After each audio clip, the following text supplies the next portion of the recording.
गुरुकुलों में बच्चों की संख्या कम है, इसीलिए हॉस्पिटलों में रोगियों की संख्या ज्यादा है, इसीलिए देश में बलात्कारों की संख्या ज्यादा है, इसीलिए देश में चोरी की संख्या ज्यादा है, इसीलिए गुरुकुलों में संख्या कम है, इसीलिए जम्मू कश्मीर से लोगों को घर छोड़ने पड़े, इसीलिए मेवात के हालात ये हैं, क्योंकि गुरुकुलों में संख्या कम है। आपको इस समाज को, इस प्रकृति को, इस राष्ट्र को और इस विश्व को अगर कोई बचा सकता है तो अच्छी शिक्षा, प्रकृति अनुकूल शिक्षा, प्रकृति के हित में मानव काम करे और विद्यार्थी का संपूर्ण विकास हो।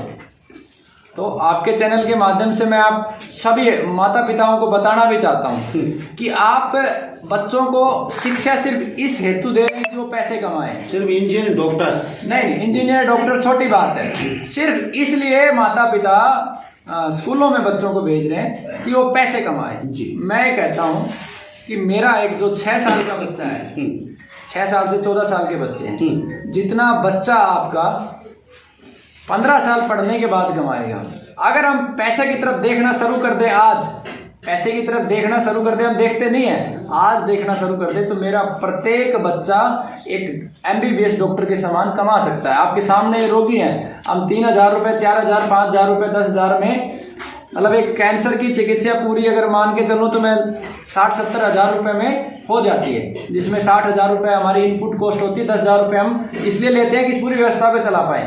अगर हम इस लागत को, इसको प्रॉफिट को बढ़ा दें तो MBBS डॉक्टर से कम आमदनी मेरे बच्चों की नहीं होगी जी। लेकिन हमारे मूल में इस प्रकृति को बचाना है, क्योंकि एक जो अंतिम सत्य है, मुझे बता दो, एक भी व्यक्ति जिसने सांस छोड़े वो पैसे साथ लेके गया क्या?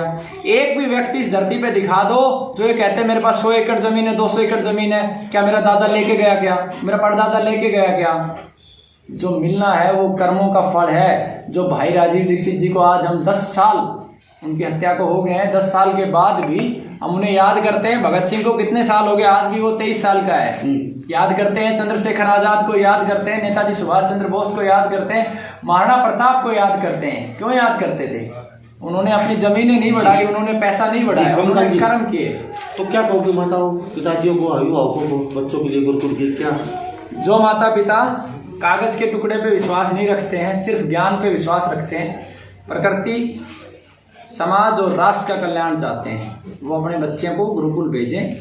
आपकी पिछली 10 पीढ़ियां जो बीत चुकी है, जिन्हें कोई याद नहीं करता, और आने वाली 10 पीढ़ियां उस बच्चे के नाम से जानी जाएंगी। सर अंग्रेजी में थोड़े हैवी हो चुके हैं अंग्रेजी हमारे देश में।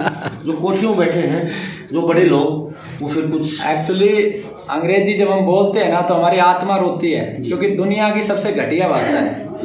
English is the duffer language. Our country suffering from English. Every student of our country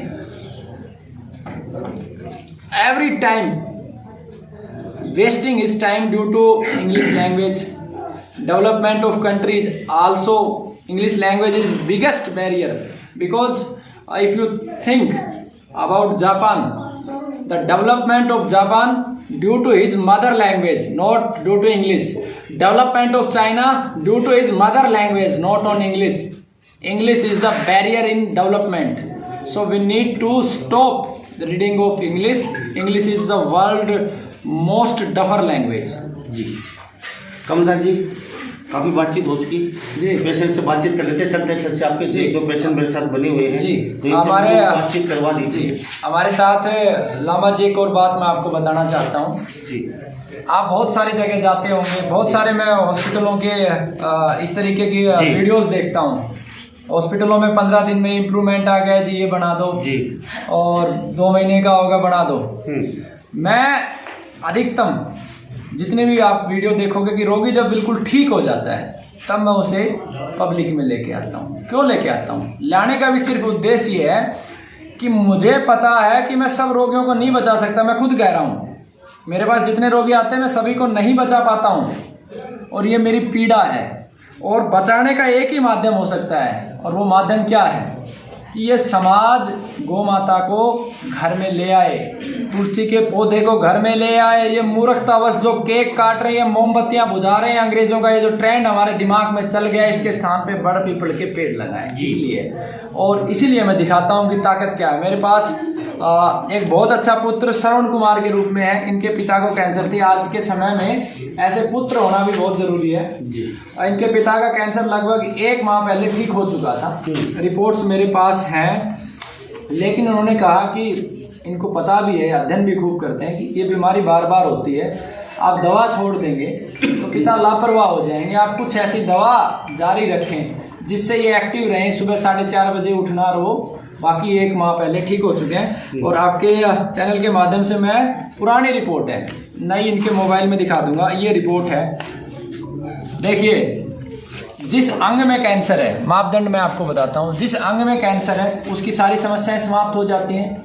report करवाने की आवश्यकता नहीं है, ठीक से खा रहा है, पी रहा है, चल रहा है, आवश्यकता नहीं है। फिर भी मेरे मापदंड में रोगी ठीक हो जाता है तो रोगी को भी थोड़ी कम तृप्ति होती है, रिपोर्ट दिखती है तो ठीक हो जाती है। तो पूरे शरीर के ओवरऑल कैंसर के जो सेल्स हैं इसमें लगभग पता चल जाता है। मैंने किसी MBBS डॉक्टर से पूछा था, मुझे जानकारी नहीं है। तो ये इसकी रेंज होनी चाहिए बिलो 5, अगर नॉन स्मोकर है तो। स्मोकर है तो बिलो 10। और इनकी रेंज कितनी है? 1.74। थोड़ा सा जूम करके दिखा दो, पुरानी रिपोर्ट है जी। अब बताइए, अब इनके शरीर में कैंसर के सेल हैं, शरीर में लक्षण कुछ नहीं है, जो गांठ थी वो गल चुकी है, खत्म हो चुकी है, सब ठीक हो चुका है। कागज के टुकड़े पे भी हमने दिखा दिया गौ माता से ये सब होता है। और मैं कितने रोगियों का दिखा सकता हूँ। और जिस दिन मेरे हर जिले में गुरुकुल होगा, मैं कम से कम 1 लाख कैंसर पेशेंटों को दिखा दूंगा कि ये देखो ये ठीक हुए हैं गौ माता से। लेकिन आप बचाओ गौ माता को जी। नवीन बोलो। तो कुछ इनसे बातचीत करके थोड़ी सी, ये अभी की भी है एक ताज़ा रिपोर्ट भी, ये भी दिखा सकते हैं। आप इनसे बात कीजिए, ये खुद बताएं। कहाँ से? मैं अलवर राजस्थान से। अलवर राजस्थान से। तो कितने दिन दवाई ली आपने? अब फरवरी 11 को 1 साल हो गया कंप्लीट। 1 साल से लगातार दवाई चली थी। तो उससे पहले सब जगह घूम लिए थे। राजीव गांधी रिलेटिव है वहाँ, स्टाफ नहीं है, उन्होंने सजेस्ट किया था कि फॉर्म भर दो, जल्दी से एडमिट हो जाओ, ये हो जाएगा। हमने फिर मूव ऑन कर लिया इधर। एक्चुअल में मैं अभी 2008 बोलना हमारा बड़ा कमजोर है। 8-9 से मैं राजीव दीक्षित जी को सुनता था, जो पतंजलि में थे। फिर मैंने नेट पर सर्च, मेरे को बताया किसी बंदे ने, तो मैं यहाँ आया डायरेक्ट। एक्चुअली में क्या था कि हम शनिवार को वहाँ गए और इंसिडेंस ये था कि संडे था नेक्स्ट डे, हम सीधा यहीं आ गए।